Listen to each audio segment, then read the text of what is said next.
wabarakatuh.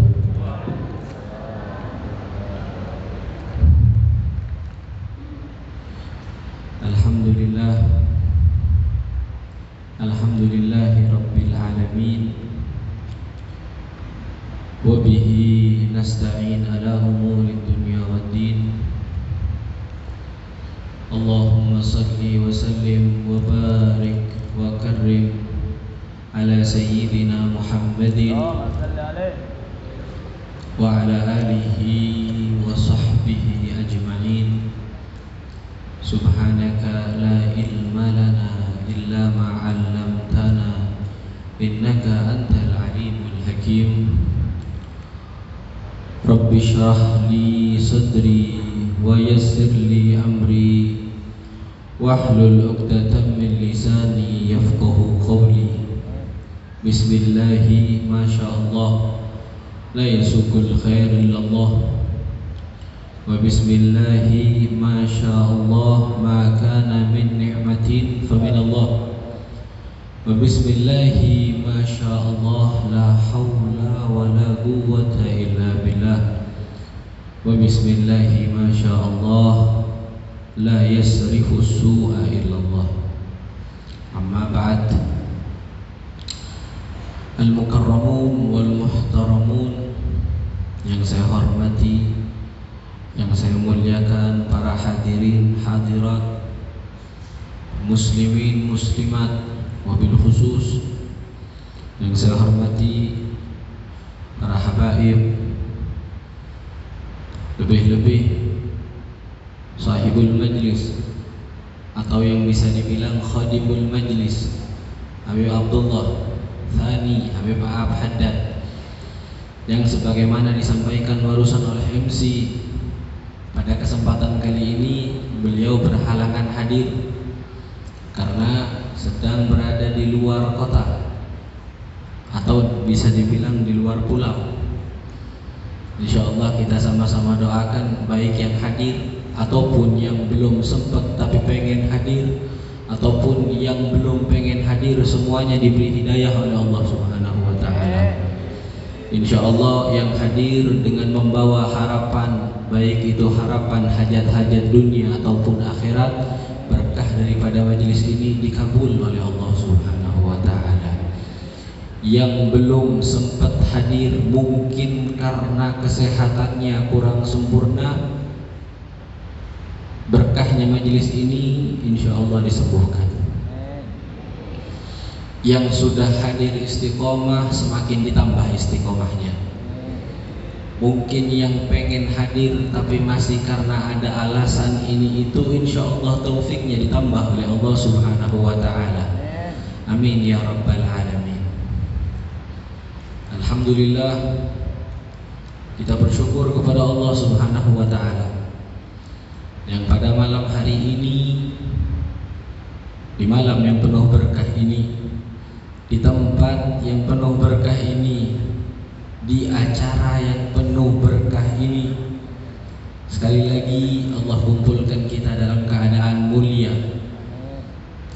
Lebih mulia lagi karena sekali lagi Allah perjumpakan kita dengan bulan yang mulia. Ini karena acaranya 1 bulan sekali. Jadi masuknya bulan Rajab dibahasnya di akhir bulan Rajab. Tapi insya Allah gak ketinggalan. Karena apa? Karena kemuliaan bulan Rajab ini bukan hanya di awal, bukan hanya di pertengahan, tapi sampai kepada akhir penghujung bulan Rajab ini penuh dengan kemuliaan. Bahkan dikatakan setiap sesuatu tergantung daripada akhirnya. Kalau seandainya akhirnya baik, insya Allah dinilai oleh Allah Subhanahu wa ta'ala baik. Begitu juga sebaliknya.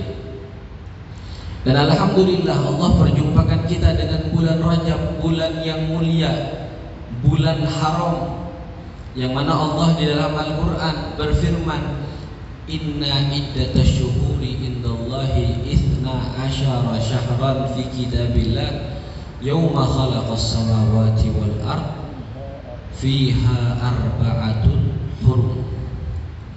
Sesungguhnya Allah Subhanahu wa ta'ala ketika menciptakan langit dan bumi menetapkan ada 12 bulan selama 1 tahun.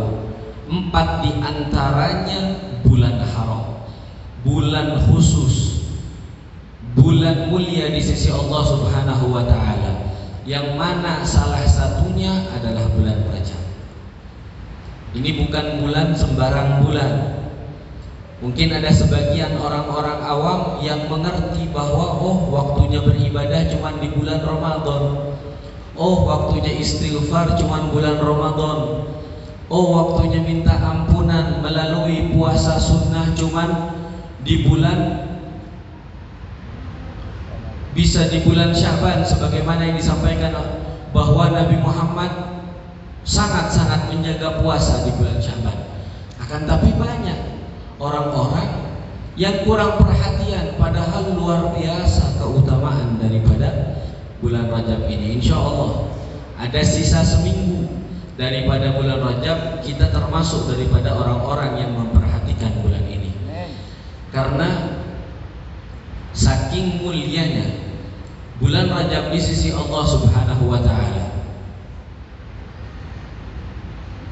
Disampaikan oleh Nabi Muhammad sallallahu alaihi wasallam, inna fil jannati nahran yuqalu lahu Rajab.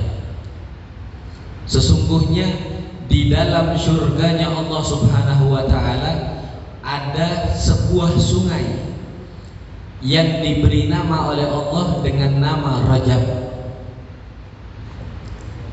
Diperuntukkan untuk siapa? Orang-orang yang beribadah dengan ibadah apa? Yang bisa menikmati terhadap sungai tersebut. Dilanjutkan oleh Nabi Muhammad, man shoma fiha yauman wahida. Barang siapa yang berpuasa 1 hari di dalam bulan Rajab, saqahullahu, Allah akan berikan minum karena berpuasa 1 hari di bulan Rajab dengan air sungai yang disebut dengan nama bulan Rajab. Ini artinya apa?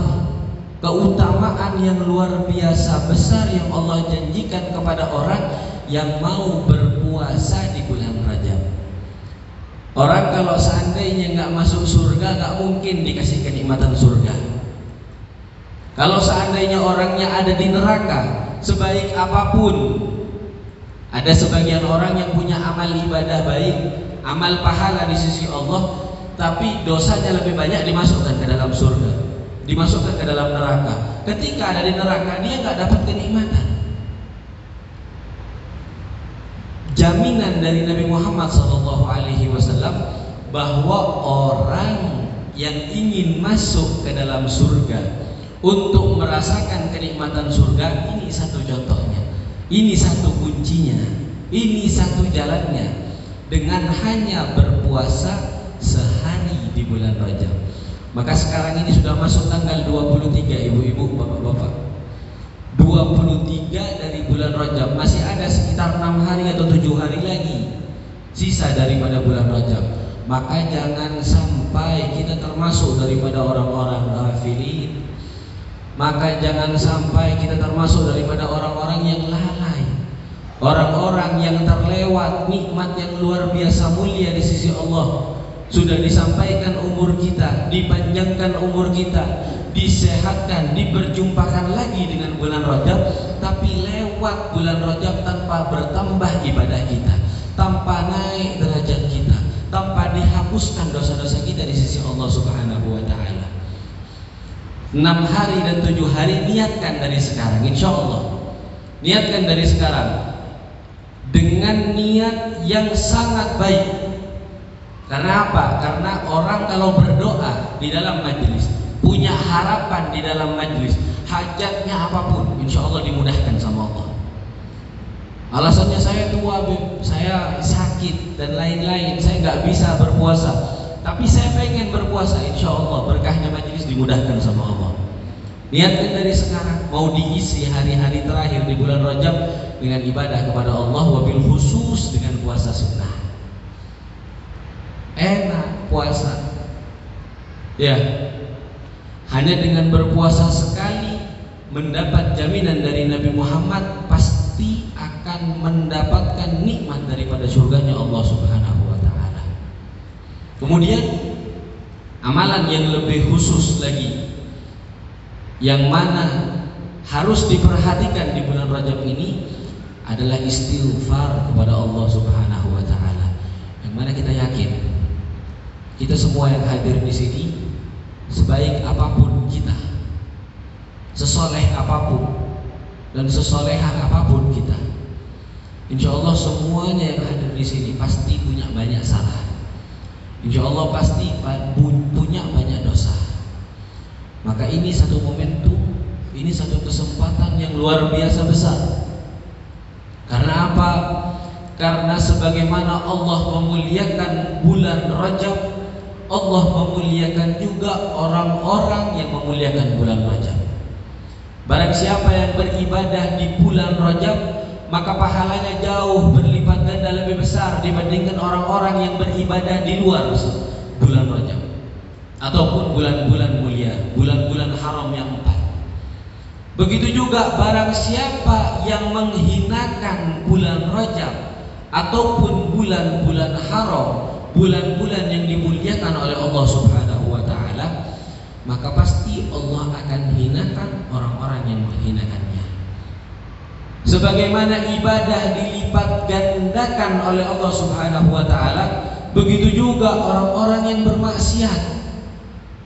Kalau seandainya maksiat satu kali dapat satu dosa, khusus di bulan Rajab, khusus di bulan mulia, khusus di bulan haram, dosanya dilipat gandakan juga oleh Allah Subhanahu wa taala. A'udzubillahi min dzalik. Semoga Allah menjaga kita, terutama di bulan Rajab ini, dijaga oleh Allah Subhanahu wa taala agar mampu untuk menjauhi segala macam maksiat dan mampu memaksimalkan waktu yang ada daripada 6 atau 7 hari sisa dari bulan Rajab untuk mendekatkan diri kepada Allah Subhanahu wa taala dengan ibadah. Istighfar kepada Allah Subhanahu wa taala, minta ampunan kepada Allah Subhanahu wa taala. Habiskan waktu-waktu kita di bulan Rajab ini dengan istighfar kepada Allah. Yang sudah mungkin tasbihnya hilang atau bahkan ada tasbihnya cuma ditaruh di lemari, ayo dikeluarkan lagi, pakai lagi tasbihnya. Untuk apa? Untuk memperbanyak istighfar kepada Allah Subhanahu wa taala. Ini luar biasa. Bahkan dianjurkan, disebutkan oleh beberapa ulama bahwa termasuk amalan yang harus diperhatikan di dalam bulan Rajab adalah memperbanyak membaca Rabbil firli warhamni wa tub alayya. Bahkan dianjurkan sebanyak 70 kali. Kapan waktunya dibacanya? Setelah sholat subuh dan setelah sholat maghrib. Insyaallah semuanya mengamalkan. Selain Rabbi firli warhamni wa tub alayya, kemudian berpuasa, kemudian menghabiskan dengan ibadah. Ini di bulan Rajab juga ada sesuatu yang sangat, apa bahasanya, momentum penting di dalam agama Islam. Ini terjadinya 3 hari lagi di malam 27 Rajab, yaitu malam Isra dan Mi'rajnya Nabi Muhammad sallallahu alaihi wasallam. Isra dan Mi'raj ini adalah 2 kejadian penting, di mana di dalam kejadian ini pantas untuk kita renungi dan kita bersyukur kepada Allah Subhanahu wa taala yang telah menganugerahkan kepada kita iman yang luar biasa besar. Dan iman ini adalah modal paling penting untuk kita bisa hidup baik bahagia di dunia ataupun di akhirat. Percuma kita punya dunia, percuma kita punya uang nggak berseri, percuma hartanya kita luar biasa banyak, kalau seandainya harus ditukar dengan dicabut iman kita dari hati kita, naudzubillahi min dzalik. Karena iman ini adalah sesuatu yang penting. Sebagaimana terjadinya Isra Mi'raj ini sangat mengguncang. Bahkan dikatakan sebagian sahabat yang sudah beriman sebelumnya kepada Nabi Muhammad, karena adanya Isra Mi'raj keluar dari agamanya Allah Subhanahu wa taala, sehingga mengatakan bahwa Nabi Muhammad adalah pembohong, Nabi Muhammad adalah pendongeng. Karena apa? Karena terjadinya ini adalah sesuatu yang di luar otaknya manusia. Ini sudah di luar, nggak mampu kalau otak manusia ini untuk mikirin Isra Mi'raj, nggak mampu.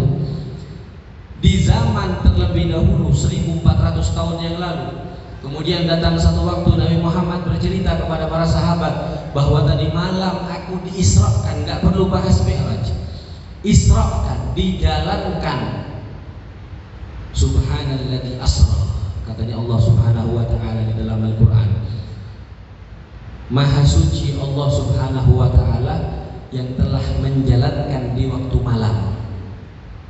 Bi'abdihi, Allah menyebut Nabi Muhammad bi'abdihi, dengan hambanya, bukan dengan rasulnya, bukan dengan bihabibihi, kekasihnya, bukan dengan panggilan lain, akan tapi bi'abdihi, terhadap hambanya. Dan ini adalah panggilan yang paling membuat hati Nabi Muhammad bahagia. Karena apa? Karena derajat paling tinggi di sisi Allah Subhanahu wa taala yang ada di kalangan manusia adalah ketika seseorang telah benar-benar menjadi hamba di hadapan Allah. Bi'abdi, telah menjadi seorang hamba di hadapan Allah Subhanahu wa taala. Lailan minal masjidil haram ilal masjidil aqsa, dijalankan dari Masjidil Haram yang ada di Makkah ke Masjidil Aqsa yang ada di Palestina di dalam waktu satu malam. Allah Subhanahu wa taala menceritakan ketika kejadian seperti itu. Setelah kejadian tadinya diceritakan oleh Nabi Muhammad, bercerita kepada para sahabat. Orang-orang di zaman Nabi Muhammad banyak yang berdagang dari Mekah sampai ke tanah Syam, ke tanah Palestina, ke Masjidil Aqsa. Mereka semuanya tahu bahwa perjalanan minimal sekali berangkat ditempuh 3 bulan. Ini subhanallah, Nabi Muhammad malam-malam dijalankan oleh Allah PP, harusnya 6 bulan. Kemudian diceritakan kepada para sahabat, sahabat yang imannya tidak kuat kepada Allah, yang imannya tidak sempurna, mental, keluar keyakinannya. Naudzubillah. Ini padahal sudah berjumpa dengan Nabi Muhammad. Kita alhamdulillah umat yang datangnya ratusan bahkan ribuan tahun setelah Nabi Muhammad. Alhamdulillah, insyaallah iman kita dipelihara oleh Allah. Diceritakan ketika Nabi Muhammad menceritakan hal tersebut, ini luar biasa perjalanan yang sampai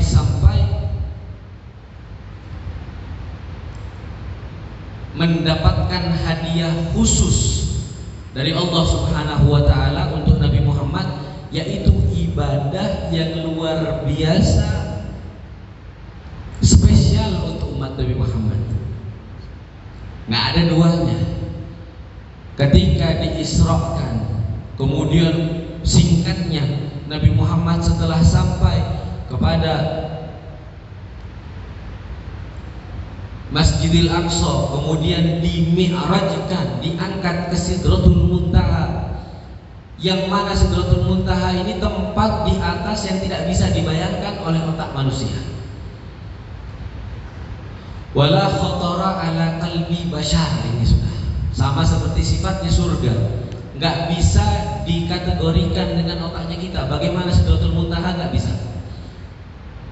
Bukan seperti orang yang naik pesawat, naik ke atas ada tempatnya perjumpaan dengan Allah Subhanahu wa taala, enggak, beda. Ini luar biasa panjang ceritanya Isra dan Mi'raj. Hadiah perjumpaan antara Nabi Muhammad dengan Allah Subhanahu wa taala adalah sholat 5 waktu. Yang awalnya dikasih perintah oleh Allah 50 waktu. Subhanallah, ini kita bersyukur dengan adanya perjumpaan antara Nabi Muhammad dengan nabi-nabi terdahulu, sehingga dikasih nasihat, jangan Muhammad, jangan 50, nggak bakal mampu umatmu. Kita dalam satu hari ada 24 jam. Kalau seandainya perintah Allah sholatnya masih tetap 50, kapan kita mau sholat? Nggak sampai setengah jam disuruh sholat lagi, nggak sampai setengah jam lagi disuruh sholat lagi. Mampu nggak kira-kira? Jangankan 50, 5 waktu aja masih banyak yang 5 waktu berat nggak? Loh, 5 waktu aja berat. Makanya aneh orang-orang sebagian kelompok sana yang mengatakan orang sudah meninggal nggak ada manfaatnya lagi. Kita kirim hadiah juga percuma, kita doakan percuma, nggak bakal sampai. Kata siapa? Ya, Mi'rajnya Nabi Muhammad diperjumpakan dengan para anbiya terdahulu. Mereka sudah meninggal tapi masih mampu memberikan manfaat. Ini juga dijadikan dalil oleh ulama kita bahwa seseorang yang bertawassul kepada orang-orang soleh pasti manfaat, pasti berkah. Karena apa? Sebagaimana Nabi Muhammad dan umatnya Nabi Muhammad mendapatkan keberkahan daripada para anbiya terdahulu. Diperintahkan 50, Nabi Muhammad mengatakan ahlan wa sahlan wa marhaba. Diperintahkan 50, Nabi Muhammad bersyukur kepada Allah. Nabi Muhammad yang mana ketika luar biasa di dalam sholatnya sampai saking lamanya bersujud, ini dilihat kakinya udah pecah-pecah. Sayyidatuna Aisyah yang memperhatikan, ya Rasulullah, kenapa engkau lakukan semacam hal itu? Waqad ghafarallahu laka ma taqaddama min dzambika wa ma ta'akhkhar. Kata Sayyidatuna Aisyah, sedangkan Allah telah memberikan ampunan kepadamu atas dosa yang telah lalu dan dosa yang akan datang. Padahal Nabi Muhammad walaupun mendapatkan jaminan tidak pernah melakukan dosa. Nabi Muhammad basyarun lakal basyar, manusia yang gak seperti manusia yang lainnya, gak pernah melakukan kesalahan, tidak pernah bermaksiat kepada Allah, gak pernah melakukan dosa, tapi mendapatkan jaminan oleh Allah dengan ampunan. Tapi luar biasa sholatnya, sampai kakinya bengkak, sampai kakinya pecah-pecah. Ini sholatnya Rasul Sallallahu Alaihi Wasallam. Kalaupun Nabi Muhammad diperintahkan 50 kali, Nabi tetap akan sholat. Cuman para anbiya yang terlebih dahulu seperti Nabi Musa dan lain-lain, ini tahu umatnya Nabi Muhammad. Kata Nabi Musa, jangankan umatmu Muhammad yang kecil, saya diutus kepada Bani Israel. Bani Israel ini orangnya tinggi-tinggi, kuat-kuat, gagar-gagar. Mereka diperintahkan sholat 5 waktu, 50 waktu dalam satu hari, nggak bakal mampu. Apalagi umatmu kecil, lemas, lemah. Itu umatmu Muhammad nggak bakal mampu. Balik lagi sama Allah, minta keringanan. Nabi Muhammad pun begitu. Balik lagi kepada Allah, minta keringanan. Dikasih keringanan 5, dipotong dari 50 jadi 45. Datang lagi kepada Nabi Musa bertemu, gimana Muhammad? Dikurangi 5, lah balik lagi. Balik lagi kepada Allah, minta kurangi lagi, karena nggak bakal mampu. Dikurangi lagi, dikurangi lagi, dikurangi lagi sampai 5 waktu. Nabi Musa berkata apa? Balik lagi Muhammad kepada Allah, minta keringanan lagi. Dikasih 5 waktu aja, umatmu nggak bakal mampu. Kata Nabi Musa, 5 waktu umat Nabi Muhammad nggak bakal mampu. Apa jawab Nabi Muhammad? Enggak, Musa, malu aku kepada Allah. Kalau dikasih perintah sholat cuma 5 waktu, masih harus lagi minta penawaran lagi kepada Allah. Ternyata benar kata Nabi Musa, dikasih 5 waktu, lemas apa enggak? Capek enggak? Suruh bangun subuh jam 4:30 capek apa enggak? Suruh sholat isya capek apa enggak? Ngantuk enggak? Apalagi kalau seandainya majelisnya sampai jam 11, belum lagi sampai rumah, perjalanan 1 jam. Masya Allah. Baru tidur 1:30, jam 4 subuh disuruh bangun, disuruh sholat subuh. Tidak akan ada yang mampu memudahkan hal semacam itu terkecuali taufik dari Allah Subhanahu wa taala. Dan kita tidak akan hadir di tempat ini terkecuali karena taufiknya Allah Subhanahu wa taala. Hadirin yang dirahmati oleh Allah, ini saya datang dari Kuningan. Perjuangannya luar biasa. Baru tadi malam datang dari Bangil, Pasuruan, Surabaya. Saya nyetir sendiri, capeknya masih belum hilang. Habib Ab nanya, Beb, siapa yang ngisi majelis? Beb, insya Allah Al-Fagir, Beb. Karena sudah berapa kali majelis kemarin gak hadir. Kemarin Habib Rifki yang ngisi, sebelumnya kayaknya Habib Rifki juga sudah 2 kali. Kalau gak ngisi lagi kesian sama Habib Ab yang berharap besar. Subhanallah, sudah mau berangkat. Perjalanan, menempuh perjalanan ada 2 jalan kalau dari Kuningan mau ke Cirebon. Jalan lewat jalan yang pertama, jalan ditutup, disuruh putar balik. Ada apa? Ada tiang listrik jatuh, nutup jalan. Kita putar balik, lewat jalan satunya, lumayan perjalanannya, mungkin ada sekitar 25 kilo. Sampai di jalan yang satunya ditutup lagi jalannya, disuruh putar balik lagi. Kenapa? Ada pohon tumbang kena angin, disuruh putar balik lagi. Kita telepon Habib Abib, sepertinya karena nggak bisa hadir lagi karena jalan dari Kuningan ditutup. Aduh Habib, gimana? Siapa yang mau ngisi, ini bingung. Kalau seandainya nggak ada antum, ini bingung juga. Kita mau minta Habib Rifki lagi datang, udah 3 kali jamaah udah bosan mungkin lihat mukanya Habib Rifki. Habib Rifki ganteng nggak? Insya Allah nggak bakal bosan melihat mukanya Habib Rifki. Bukan Rifki Alidrus, bukan. Ibu-ibu kayaknya yang paling terkenal Rifki Alidrus. Akhirnya kita telepon Habib Bapak, gimana Habib? Ini kayaknya nggak bisa berangkat ini. Jalan ditutup dua-duanya. Aduh Habib, gimana ya? Ini jamaah sudah pada datang, Beb. Kasihan mereka. Udah Beb, kita lihat lagi jalan satunya yang tadi. Kalau seandainya dibuka, insya Allah emang ditakdirkan hadir di majelis. Kalau seandainya ditutup, wallahu a'lam. Subhanallah, macetnya luar biasa. Makanya ibu-ibu jangan nyalain, gimana Habibnya kok telat, majelisnya mulai dari Isya, datangnya 9:30. Datangnya 9:30 karena alasannya ini, Bu. Ya. Sebenarnya hati ini sudah mulai digoda sama setan. Udah gak usah hadir.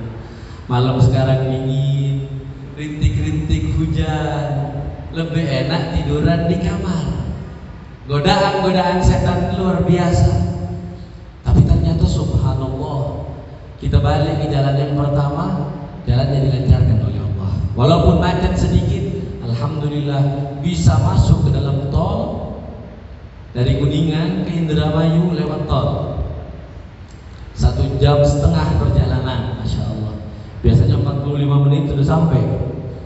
Tapi perjuangan untuk hadir di dalam tempat yang penuh berkah ini, di acara yang penuh berkah ini.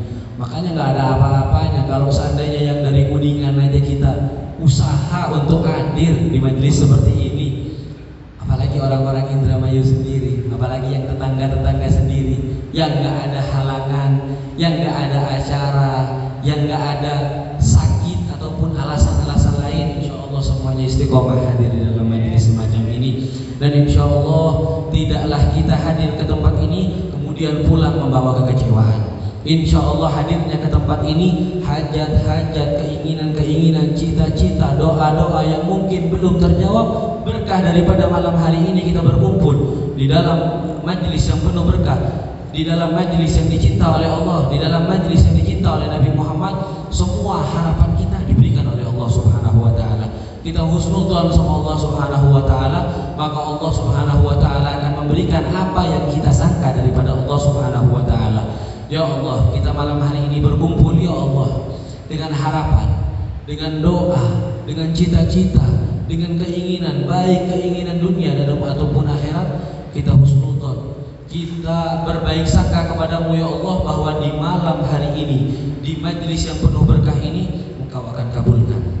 Maka ya Allah, kami meminta di dalam perkumpulan semacam ini, jadikan kita orang-orang yang dicinta oleh Nabi Muhammad SAW. Tetapkan keimanan kita ada di dalam hati kita. Tetapkan taufik yang sudah Engkau berikan untuk kita mudah datang di dalam perkumpulan semacam ini selalu berada di dalam diri kita, sehingga kita tidak pernah pilih-pilih untuk hadir di dalam majelis ilmu atau majelis zikir. Ketika kita mendengar ada pengumuman, ada majelis, ada maulid, ada apa, dimudahkan oleh Allah Subhanahu wa taala untuk bisa berkumpul dan bisa hadir, mendapatkan keberkahan, mendapatkan manfaat, mendapatkan barokah. Ya Allah, mungkin di antara kita yang hadir di tempat ini masih membawa penyakit-penyakit, baik penyakit hati ataupun penyakit zahir ataupun penyakit batin. Kita minta kepadamu ya Allah, sembuhkan penyakit kita, sembuhkan penyakit kedua orang tua kita. Dan insya Allah semuanya yang hadir dipanjangkan umurnya oleh Allah Subhanahu wa taala. Yang punya hutang insya Allah dimudahkan untuk mampu membayar hutangnya. Insya Allah mungkin yang belum berjumpa dengan jodohnya, secepatnya diperjumpakan dengan jodohnya. Mungkin yang masih punya keinginan sudah nikah tapi belum bisa mendapatkan rezeki berupa anak, insya Allah berkah daripada perkumpulan kita malam hari ini yang isinya adalah mengingat Allah Subhanahu wa taala, yang isinya adalah ingat kepada Nabi Muhammad sallallahu alaihi wasallam, maka keinginan-keinginan dan harapan-harapan kita insyaallah dimudahkan dan diijabah oleh Allah Subhanahu wa taala. Amin amin ya rabbal alamin. Subhanakallahumma wa bihamdika asyhadu an la ilaha illa anta astaghfiruka wa atubu ilaik. Wassalamualaikum warahmatullahi wabarakatuh.